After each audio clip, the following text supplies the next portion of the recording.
It is no secret that the Dragon Ball Super card game has made an impact in the TCG world. But if you're new to the game, you may be wondering which ones are the ones that are most sought after. Whether you're a collector chasing legendary status, or you're just hoping your next pull will help you pay your rent, here are the top 10 rarest cards in the Dragon Ball Super card game as of May 2025. At number 10, we are starting off strong with my boy Gohan, the SCR from Fighter's Ambition, Son Gohan Beyond the Ultimate. The Beast Gohan form made its debut in the 2022 Dragon Ball film Dragon Ball Super Super Hero. After that, Beast Gohan quickly became a top fan favorite transformation form. And this secret rare, or SCR, is the first high rarity card that actually featured Beast Gohan, which instantly boosted its desirability for both collectors and players of the game. While Fighter's Ambition was widely available in North America and Europe, it was actually not available in Japan and other regions upon its initial release. Therefore, when you have a set with low availability and such a high demand card, it instantly makes it more valuable. Out of all these secret rares that were in Fighter's Ambition, this one had the lowest pull rate. I am fortunate enough where I actually do own this card as well. I did not pull this myself, but it is absolutely gorgeous. I'm very happy to have this in a Beckett 10. And yeah, as you can see, it is absolutely gorgeous. It's even more gorgeous in person with all of the intricate foiling. So yeah, definitely has earned its spot as one of the top 10 cards in this list. At number 9, we have another awesome SCR. This time it is the formidable Broly, and it is the SCR from Destroyer Kings. Destroyer Kings is an older set. The set number is BT6, and at the moment for Masters, I believe we're up to BT28, maybe even 29. So as you can imagine, it did come out quite a while ago. Therefore, sealed product is getting more and more hard to find. So if you're trying to pull this card yourself, it is getting increasingly more difficult. It is also a low population card as well. And back in the day with earlier sets of Dragon Ball, there would only be one secret rare in an entire case, not guaranteed 2 like it is now. And because there was only 2 secret rares in that set, the Broly and the Boo, if you opened an entire case and your secret rare ended up being the Boo and not the Broly, then you would have to open an entire case, and even that's not a guarantee because there is that possibility that you could score another Boo secret rare and not the Broly. The card itself features an epic artwork of Broly in his legendary SS3 form, which again is a consistent top fan favorite, therefore making it incredibly desirable for collectors. Now you may be wondering that you've seen a card like this before with the exact same name, the card number is even the same, but they look a bit different. That's because when they released the 5th anniversary collector's box, they actually reprinted this card in 2 alternative versions. Not to mention the alternative versions have not sold for nowhere near as much as the original Broly version. Despite this card coming out from one of the earliest sets of the Dragon Ball card game, it has consistently held its value for so many years, therefore making it a staple in a lot of people's collections. And once again, I am extremely grateful that I happen to own this slab as well. Again, I did not pull this myself. I haven't even seen a box of Destroyer Kings before. I don't even know what it looks like. But again, this is an absolutely stunning card. It will be staying in my collection for a very long time, if not forever. Okay, at number 8, we have our first God Rare on this list, and it is the Ultra Instinct Son Goku State of the Gods God Rare from Perfect Combination. I really don't think I need to say too much about this card. The beauty of it really speaks for itself. It is Ultra Instinct Goku, which is one of the most celebrated forms, and who can forget the iconic moment where he turns Ultra Instinct in the Tournament of Power in the anime. Perfect Combination was released in 2023, so even though it's been 2 years, it is still one of the most sought after God Rares in the whole list. Again, this card has some actions that make it really good in gameplay if you do play Masters, and not to mention the artwork is just absolutely incredible, so golden and luscious. But because of that as well, with all of that foiling, it does make grading them extremely difficult because foiling is very prone to scratches. So trying to find this card in a 10 can actually be a bit of a mission. At number 7, we actually have another secret rare, and it is an incredible one. You guys probably already know what it is. It is the Son Goku and Vegeta Apex of Power SCR from Universal Onslaught. Again, I really don't need to go into too much detail why this card is on this list. The beauty of the card can speak for itself, but it is 2 fan favorites. It is Ultra Instinct Goku and SS Blue Vegeta in the one card, and the artwork just looks absolutely incredible. Universal Onslaught was released in 2020, and it did have a limited reprint window, and I believe there were also reproduction and supply chain difficulties because it was released during the pandemic.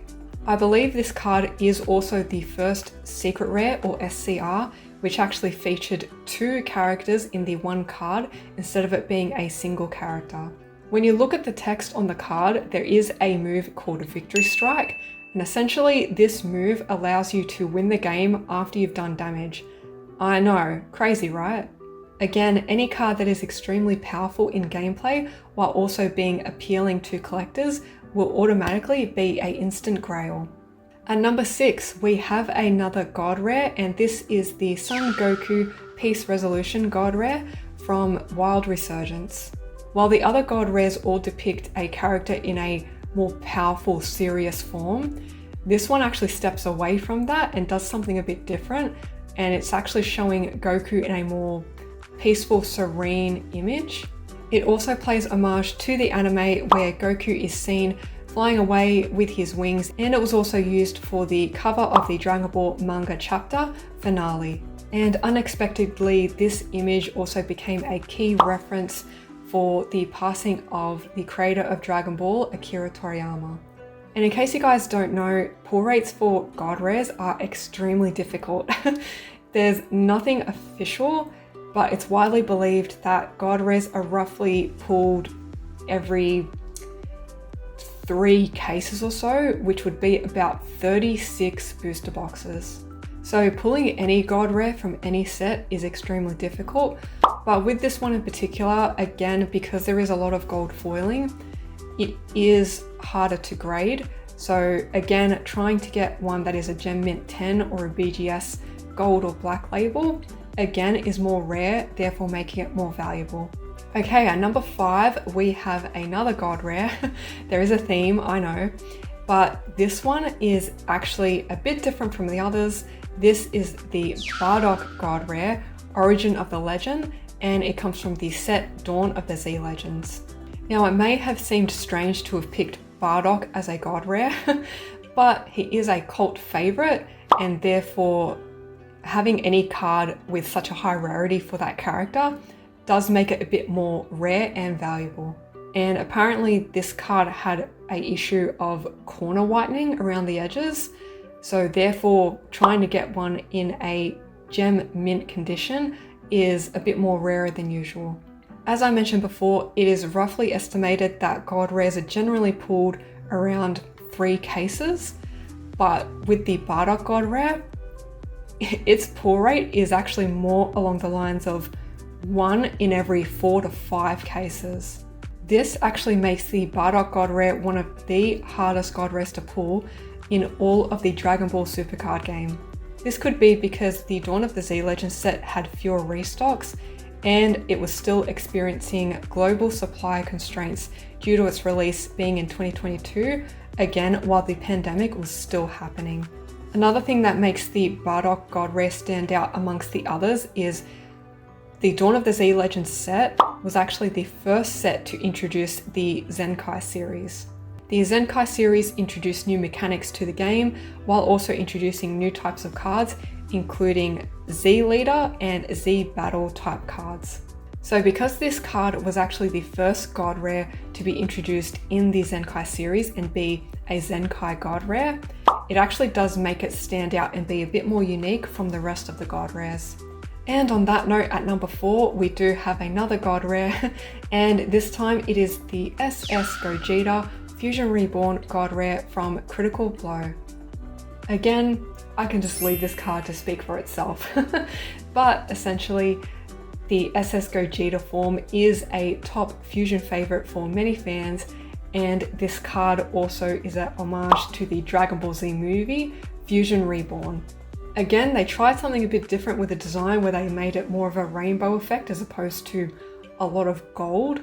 So yeah, the detail is actually quite interesting and unique from all of the other God Rares, which I don't know if this plays into it. It probably does, but at this point in time, the Vegeta God Rare is actually the lowest Pop 10 PSA God Rare that you can get. Again, having a card with such a low population of 10s, whether it's PSA or BGS, and being such an in-demand popular fusion character, this makes this God Rare a very top tier card to have in your collection.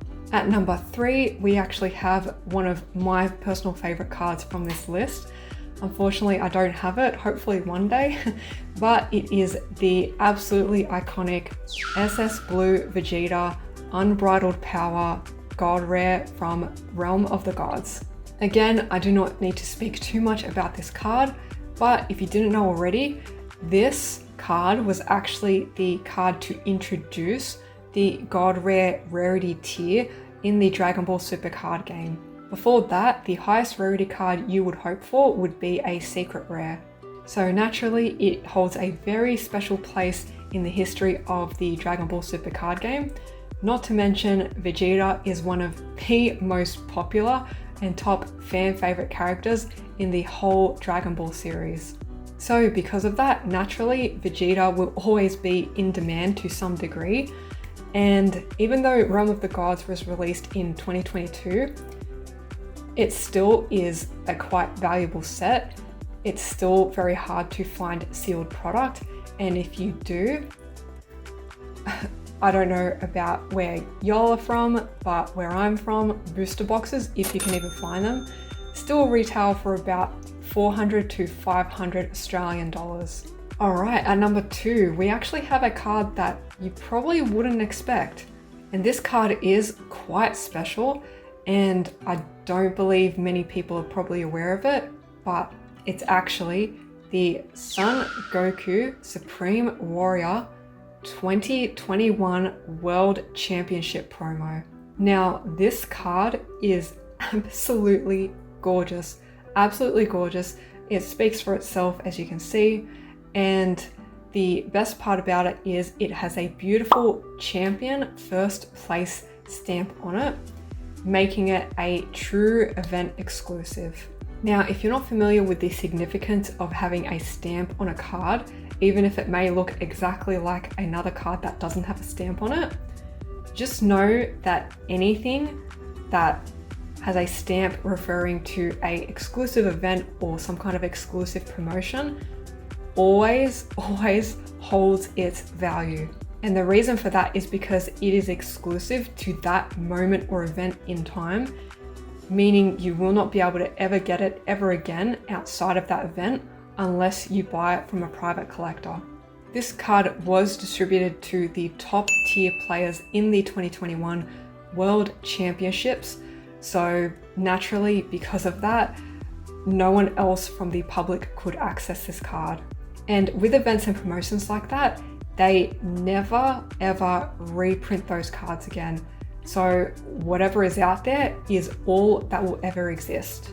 It was actually a bit hard to find solid information about this card, but there are estimates that there are less than 100 of them that exist around the entire world.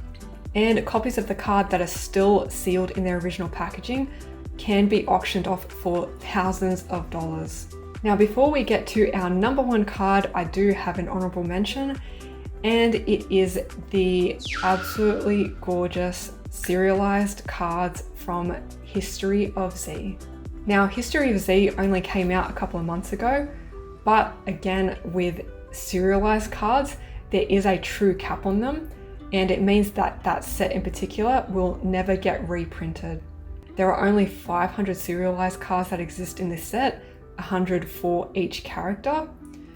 So yeah, trying to pull one of them is probably more difficult than pulling a God Rare. They also are exclusive in their own way, as they marked the end of the Zenkai series within the Dragon Ball Super card game. These cards are still relatively new and people are still only just grading them now, but already there are some PSA Gem Mint 10s that are out there that are already getting sold for between $1,500 to $3,000 US. They are absolutely incredible, and again, they did make their own little mark in the history of the Dragon Ball Super card game, being that they hadn't done serialized cards in a set before. So that was the first time that they've done it. We'll see if they do it again, we'll see. But yeah, now we are up to our number one rarest card. Before I do the reveal, leave a comment below guessing what you think the number one card is. You might be thinking it's got to be a God Rare, it's got to be some kind of promotional tournament exclusive, but you're actually mistaken. The rarest card in the Dragon Ball Super card game is actually the elusive Ghost Rare from the Power Absorbed Collector's Booster Box. I believe this is a secret parallel to the standard SPR or Special Rare from the regular Power Absorbed set. So far, this is the first and only true Ghost Rare that's been introduced within the Dragon Ball Super card game series, at least for Masters. And the reason why it's called a Ghost Rare is because the way that there is this monochromatic minimal foiling on the card, it makes it kind of difficult to see the image of Goku. Therefore, he's kind of like a ghost. So that's why it's called a Ghost Rare. Also, this type of look and foiling pays homage to Ghost Rare cards that are actually in the Yu-Gi-Oh! TCG, and they are the ones who introduced that look and effect. Naturally, because of this type of foiling, it is extremely susceptible to imperfections, scratches, and marks. Therefore, it is extremely difficult to try and find this in a Gem Mint or BGS 10. At the moment, the PSA Gem Mint 10 pop report for this card is only 34. Making it extremely valuable if you do have a Gem Mint 10. And if that isn't hard enough, the pull rates for this card are astronomically low, okay? Even though you're paying premium for a collector's booster box, it does not mean that your pull rates are going to be better off. Again, there is nothing official, but it's believed that the pull rates for this card is about 1 in every 10 plus cases. Having said that, this means that this Ghost Rare is actually 4 to 5 times more difficult to pull than a God Rare, and God Rares are already extremely difficult to pull in Masters. It was actually hard to find any active listings for this card, either raw or graded, but the very few that I did find, as well as some of the sold eBay listings that I found, which weren't that many, does confirm that this card actually has broken a record for not only being the most rarest card in the Dragon Ball Super card game, but also being the most expensive. That is not a God Rare or any kind of promotional or tournament exclusive prize card. Alright gang, that was the list of the top 10 rarest cards that are currently in the Dragon Ball Super card game. I hope you guys enjoyed this different type of video, and if you would like me to do more videos like this, then definitely leave a comment below. I truly appreciate your feedback. And as always, I wish you guys all the best, so please take good care of yourselves, and I will see you guys in the next one.